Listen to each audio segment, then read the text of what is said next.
அனைவருக்கும் வணக்கம். நான் சோலை ஆறுமுகம்.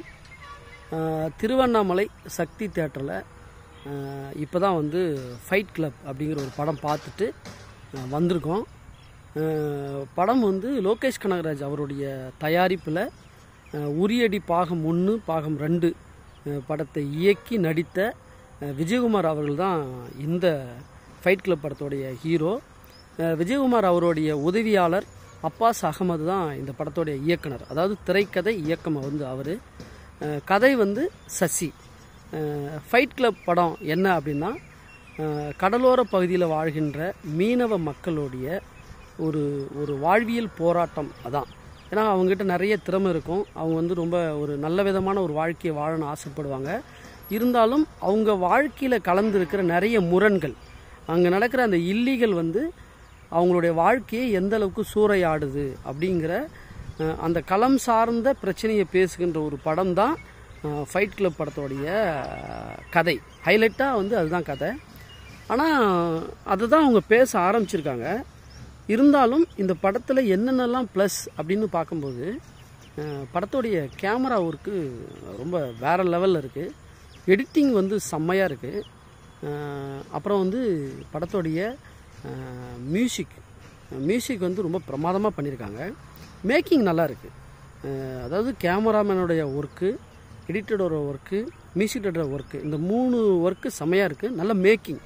ஒரு டைரக்டர் நல்ல மேக் பண்ணியிருக்காரு. இந்த 4 விஷயம் படத்தில் மிகப்பெரிய ஒரு ப்ளஸ்ஸாக இருக்குது. ஒன்று. சரி, படம் எப்படி இருக்குது அப்படின்னா, படம் ரொம்ப ஒரு ஆஹோ ஓஹோ அப்படிங்கிற மாதிரியான ஒரு படம்லாம் இல்லை. இளைஞர்களுக்கு இந்த படம் ஒரு வாட்டி பார்க்கலாம். மற்ற ஜென்ரல் ஆடியன்ஸுக்கு இந்த படம் எந்த அளவுக்கு அவங்களுக்கு பிடிக்குங்கிறது சொல்ல முடியாது. பிடிக்கிறதுக்கான வாய்ப்பு ரொம்ப குறைவு தான். யங்ஸ்டர்ஸ்க்கு ஒரு டைம் இந்த படத்தை பார்ப்பாங்க. ஏன்னா அந்த மேக்கிங்கு இதெல்லாமே அவங்களுக்கு ரொம்ப ரசிக்கிற விதமாக அவங்களுக்கு ரொம்ப பிடிக்கும். இதான் விஷயம். சரி, படம் இந்த படத்தில் நம்ம இதை பற்றி விமர்சனம் என்ன அப்படின்னா, ஒரு சினிமாவில் ஒரு 150 பேர் கதைக்குள்ளே இருக்காங்க அப்படின்னா, எனக்கு தெரிஞ்சு நான் நிறைய நம்ம பார்த்த படங்களில் பொதுவாக ஒரு கதைக்குள்ளே ஒரு 200 கதாபாத்திரம் அல்லது 250 கதாபாத்திரம் இருக்குது அப்படின்னா, அதில் ஏதோ ஒரு 10 பேர் 15 பேருக்கு தான் சரக்கு அடிக்கிற பழக்கம் இருக்கும், தம் அடிக்கிற பழக்கம் இருக்கும், கஞ்சா அடிக்கிற பழக்கம் இருக்கும். ஆனால் இந்த படத்தில் ஒரு 150 கதாபாத்திரம் இருக்குன்னா, அந்த 150 கதாபாத்திரமே எப்போ பார்த்தாலும் சரக்கு அடிச்சுக்கிட்டே இருக்கும், எப்போ பார்த்தாலும் கஞ்சா அடிச்சுக்கிட்டே இருக்கும், எப்போ பார்த்தாலும் தம்மு அடிச்சுக்கிட்டே இருக்கும். இதுதான் இந்த படத்தில் இருக்கிற ரொம்ப கொடூரமான, ஏற்றுக்கொள்ள முடியாத, சகிக்க முடியாத ஒரு விஷயம் இருக்குது. நிறைய காட்சிகள்லாம் ஒரு காட்சியோட ஒரு சீனோட ஓப்பனிங் ஷாட் ஒருத்தன் தம் அடிச்சுட்டு இருப்பான். அந்த தம்முனா கஞ்சா மிக்ஸ் பண்ணி அடிக்கிற அந்த தம் அடிச்சிருப்பான். அந்த சீனோட எண்டு ஷாட்டு பார்த்தீங்கன்னா தம் அடிக்கிறதுல தான் முடியும். அப்படி இல்லைன்னா இன்னொரு நிறைய சீனில் ஓப்பனிங் ஷாட்டே ஒருத்தன் கஞ்சா அடிச்சிட்டு இருப்பான். அந்த சீனோட லாஸ்ட் ஷாட்டு கஞ்சா அடிச்சிட்டு இருப்பான். அப்படி இல்லைன்னா ஒருத்தன் தண்ணி அடிச்சிட்டு இருப்பான். அந்த சீனோட லாஸ்ட் ஷாட்டு தண்ணி அடிச்சிட்டு இருப்பான். ஒரு காட்சி தண்ணி அடிக்கிற மாதிரி, தம் அடிக்கிற மாதிரி, கஞ்சா அடிக்கிற மாதிரி ஆரம்பித்து கடைசியில் தண்ணி அடிக்கிற மாதிரி, தம் அடிக்கிற மாதிரி, கஞ்சா அடிக்கிற மாதிரி தான் முடியும். படத்தில் இருக்கிற ஒட்டுமொத்த கேரக்டருமே எல்லா காட்சியிலுமே தம் அடிப்பாங்க, கஞ்சா அடிப்பாங்க, சரக்கு அடிப்பாங்க. இன்னொரு கொடூரம் என்னன்னா, ஒரு பியர் பாட்டிலை ஓப்பன் பண்ணுற ஒரு ஷாட்டு எல்லா ஆங்கிள்லையுமே ஷாட் வச்சுருப்பாங்க. வெரைட்டியான ஷாட்டு. ஒரு பியர் பாட்டிலை ஓப்பன் பண்ணுறது வெரைட்டியான ஷாட் இருக்கும். ஒருத்தன் எப்படிலாம் ஹீரோயிசமாக வெரைட்டியாக வெவ்வேறு லொக்கேஷனில் சரக்கு அடிக்க முடியுங்கிறதுக்கான ஷாட் எல்லாம் வச்சுருக்காங்க. ஒருத்தன் எவ்வளோ ஸ்டைலிஷாக, எவ்வளோ விதமாக, எவ்வளோ வெரைட்டியாக தம் அடிக்க முடியும், கஞ்சா அடிக்க முடியுங்கிறத விஷயங்கள்லாம் இதில் காட்சி படுத்திருக்காங்க. படம் ஆரம்பத்துலேருந்து எண்டு வரைக்கும் படத்தில் இருக்கிற எல்லா கேரக்டரும் தம் அடிப்பாங்க, கஞ்சா அடிப்பாங்க, தண்ணி அடிப்பாங்க. அதாவது என்னதான் நம்ம ஒரு முரண்பட்ட மனிதர்களுடைய ஒரு வாழ்க்கையை, அல்லது ஒரு விளிம்பு நிலை மனிதர்களுடைய ஒரு வாழ்க்கை, அல்லது ரொம்ப என்ன சொல்கிறதுனா, வாழ்க்கையில் ஒரு பாசிட்டிவாக வரணுன்றதுக்காக போராடி கொண்டிருக்கிற, சூழ்நிலையில் சிக்கி கொண்டிருக்கிற மனிதர்களை பற்றிய ஒரு கதை, அதாவது இருள் கலந்த ஒரு வாழ்வை பற்றி பேசுகின்ற ஒரு கதையாக இருந்தாலும் கூட, எல்லா காட்சியிலும் எல்லா ஷாட்லேயும் தம் அடிக்கணும்னு அவசியம் கிடையாது, தண்ணி அடிக்கணும்னு அவசியம் கிடையாது, கஞ்சா அடிக்கணும்னு அவசியம் கிடையாது. படத்தில் இந்த மக்களுடைய வாழ்க்கையில் கஞ்சா கலந்துருக்குன்றத ரொம்ப நிறைவாக ஒரே ஒரு காட்சியை வந்து பதிவு செஞ்சால் போதும். அழுத்தமான ஒரு காட்சியின் மூலமாக இந்த மக்களுடைய வாழ்க்கைக்குள்ளே கஞ்சா வந்துடுச்சுன்னு சொல்லலாம். இந்த மக்களுடைய வாழ்க்கைக்குள்ளே மது வந்துடுச்சு அப்படிங்கிறத ஒரு காட்சியில் கூட ரொம்ப அழுத்தமாக பதிவு செய்யலாம். ஆனால் படம் முழுக்க சின்னவங்கலேருந்து பெரியவங்க வரைக்கும் எல்லாரும் சரக்கு அடிக்கிறது, எல்லாரும் கஞ்சா அடிக்கிறது, எல்லாரும் தம் அடிக்கிறதுங்கிறத படம் பார்க்குறவங்களுக்கு மிகப்பெரிய ஒரு இரிட்டேட்டிங்கை ஏற்படுத்துது. அதாவது தமிழ் சினிமா என்ன ஆயிடுச்சுன்னா, எனக்கு வந்து படம் மேக்கிங் பண்ண தெரியும், எனக்கு இந்த மேக்கிங் பண்ண தெரியுங்கிற ஒரு விஷயத்தை வச்சுக்கிட்டு தமிழ் சினிமாவில் இருக்கிற நம்ம கலாச்சாரத்தில் இருக்கிற நிறைய அன்புகளை, நிறைய அறிவுரைகளை, நிறைய உறவுகளை, நட்பை, காதலை, அன்பை எல்லாமே தவற விடுறாங்க. இவங்க சொல்கிற கதைகள் எல்லாமே அப்நார்மல் மனிதனுடைய ஒரு கதைகளாக இருக்குது. அதாவது மென்டலோடைய ஒரு கதைகளாக இருக்குது, சைக்கோவோட கதைகளாக இருக்குது. ரொம்ப கொடூரமான ரத்தம் தெறிக்க கொலை பண்ணுற மனிதர்களுடைய கதைகள் தான் இவங்க எடுக்கிறாங்களே தவிர, இந்த உலகத்தில் இருக்கிற ரொம்ப பாசிட்டிவான, அன்பான, ஒருத்தவங்களுக்கு விட்டு கொடுக்குற இந்த ஒரு மனிதம் பற்றியான ஒரு கதைகளை, கதாபாத்திரங்களை இவங்க வடிவமைக்க மாட்டுறாங்க.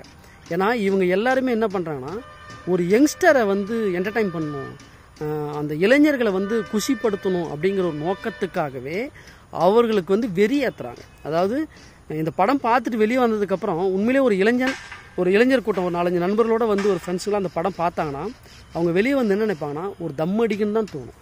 நிறைய சில படங்களை பார்த்துட்டு ரொம்ப நீண்ட கால ஒரு நண்பர்கிட்ட நம்ம பேசாமல் இருப்போம், நண்பனை புரிஞ்சிக்காமல் இருப்போம். அப்படிப்பட்ட ஒரு நண்பனுக்கு ஃபோன் பண்ணி, நண்பா தப்பு ஏன் மேலே தான் இருக்கு, என்னை மன்னிச்சிரு அப்படின்னு மறுபடியும் ஒரு நண்பன்கிட்ட பேச ஆரம்பிப்பாங்க. சில படங்கள்லாம் வந்து பிரிந்து போன ஒரு காதலி, ஐயோ அவங்க நல்லா இருக்காங்களா அப்படின்னு அவங்க நலம் விசாரிக்க தோணும். சில படங்களை பார்க்கும்போது நம்ம இவ்வளோ நாளாக அம்மாக்கிட்ட வந்து சண்டை போட்டு பேசாமல் இருக்கோம், அதனால் நம்ம போய் அம்மாக்கிட்ட மன்னிப்பு கேட்கணும், அம்மாக்கிட்ட மறுபடியும் பேசணும் அப்படின்னு தோணும். அப்பாக்கிட்ட மறுபடியும் பேசணும்னு தோணும். அப்பாவுடைய பாசத்தை, அப்பாவோட உழைப்பை, அப்பாவோட தியாகத்தை புரிஞ்சிக்கணும்னு தோணும். நிறைய அக்காவோடைய அவங்களுடைய அந்த உரிமை, அந்த அன்பு, அக்காவுக்கு ஏதாவது செய்யணும் அப்படின்னு தோணும். அதாவது இந்த உறவுகளை பற்றி நிறைய படங்கள் வலிமையாக சொல்லும். அந்த படம் பார்த்த உடனே ஏதோ ஒரு நம்ம வாழ்க்கையில் இருக்கிற நம்ம செய்த தவறு, குற்ற உணர்வு, இது எல்லாமே நம்மளை வந்து சரிப்படுத்திக்க தோணும்.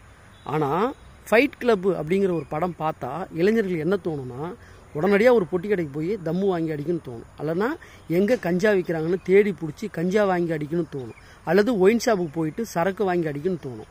ஒரு இளைஞர்கள் சரக்கு அடிக்க தோன்ற மாதிரி, தம் அடிக்க தோன்ற மாதிரி, கஞ்சா அடிக்க தோன்ற மாதிரி, கொலை செய்ய தோன்ற மாதிரி, ஊர்வம்பு வாங்க தோன்ற மாதிரியான ஒரு படம் எடுத்துட்டு நாங்கள்லாம் மேக்கர் அப்படின்னு சொல்லிட்டு திரியிறது கொஞ்சம் கூட இந்த சமூகத்தின் மீது கருணையற்ற ஒரு செயலாக தான் நான் பார்க்குறேன். ஒரு இயக்குனர் நல்லா படம் டைரக்ட் பண்ணியிருக்காரு, ஒரு கேமராமேன் மிக சிறப்பாக ஒளிப்பதிவு செஞ்சுருக்காரு, ஒரு மியூசிக் டைரக்டர் ஆர்ஆர் வந்து பிச்சிட்டார், ஒரு எடிட்டர் ஒரு நல்ல ஸ்பீடு, செம்ம கட்டிங்ஸ், எடிட்டர் வந்து தன்னுடைய ஒரு மிகப்பெரிய ஒரு திறமையை வெளிப்படுத்தியிருக்காரு. ஸோ இது எல்லாமே பாராட்டுக்குள்ள விஷயங்கள். ஆனால் படம் பார்க்குற ஆடியன்ஸுக்கு நீங்கள் என்ன விதமான ஒரு உணர்வை நீங்கள் வந்து அவங்களுக்கு கடத்துறீங்க அப்படின்னா, தண்ணி அடிக்க தோணுது, கஞ்சா அடிக்க தோணுது, தம் அடிக்க தோணுது. படம் ஃபுல்லாக எங்கே பார்த்தாலும் மயிருன்னு, அதாவது ஒரு வார்த்தை, ஒரு நல்ல வார்த்தை, கெட்ட வார்த்தைன்னு ஏன் பிரித்து வச்சுருக்கோம்? ஒரு சபையில் எல்லாரும் இருக்கிற இடத்துல ஒரு நல்ல வார்த்தைகளை பயன்படுத்தும். எல்லா மனிதனும் தன்னுடைய வாழ்க்கையில் வந்து கெட்ட வார்த்தைனா என்னன்னு தெரியும், கெட்ட வார்த்தை பேசுவாங்க தான். ஆனால் அது எங்கே பேசுவாங்க? ஒரு நண்பர்களிடம், அல்லது ஏதோ ஒரு சண்டை வரும்போது தன்னை மீறி ஒரு மனுஷனுக்கு தன்னை மீறி கோபம் வந்து அறிவை இழக்கிறப்ப தான் பேசுவாங்க. அப்படி பேசினா கூட அது தவறு தான். ஆனால் பொதுவெளியில் ஒரு எல்லாரும் பார்க்குற ஒரு சினிமாவில் வந்து கெட்ட வார்த்தை ரொம்ப ஈஸியாக மயிறு எல்லா காட்சியிலும் மயிருன்னு சொல்கிறது, எல்லா காட்சியிலும் தம் அடிக்கிறது, எல்லா காட்சியிலும் கஞ்சா அடிக்கிறது. சின்ன பசங்க கூட கஞ்சா அடிப்பாங்க. அதாவது சின்ன பசங்க, படிக்க வேண்டிய ஒரு பசங்க படிப்பை விட்டுட்டு கஞ்சா விற்கிறாங்க, கஞ்சா அடிக்கிறாங்கன்றத ஒரே ஒரு காட்சியில் அல்லது ஒரு ஷாட்டில் கூட உணர்த்தலாம். அதுதான் ஒரு படைப்போட வீரியம், படைப்போட ஒரு முழுமைத்தன்மைங்கிறது அதுதான். அதுக்காக ஒரு மாணவன் வந்து படிக்கிறத விட்டுட்டு அவன் வந்து கஞ்சா அடிக்கிறான், அவன் வந்து கஞ்சா விற்கிறாங்கிறத எல்லா காட்சியிலையும் சொல்லணுன்ற அவசியம் கிடையாது. அது வந்து நம்ம வந்து ரொம்ப ஆர்டிஃபிஷியலாக வந்து அந்த இயல்புத்தன்மை மீறி அவங்கள அடிக்ட் ஆக்கிறதுக்கான ஒரு விஷுவலாக தான் நான் அதை பார்ப்பேன். அப்படி தான் கன்வே ஆகும்.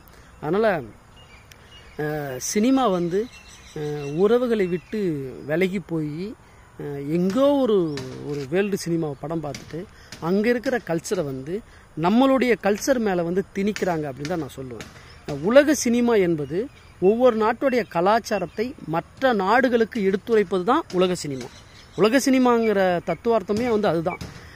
ஒவ்வொரு நாட்டுடைய கலாச்சாரத்துகளை பிற நாடுகளுக்கு எடுத்துரைப்பு தான் உலக சினிமாவை தவிர. ஆனால்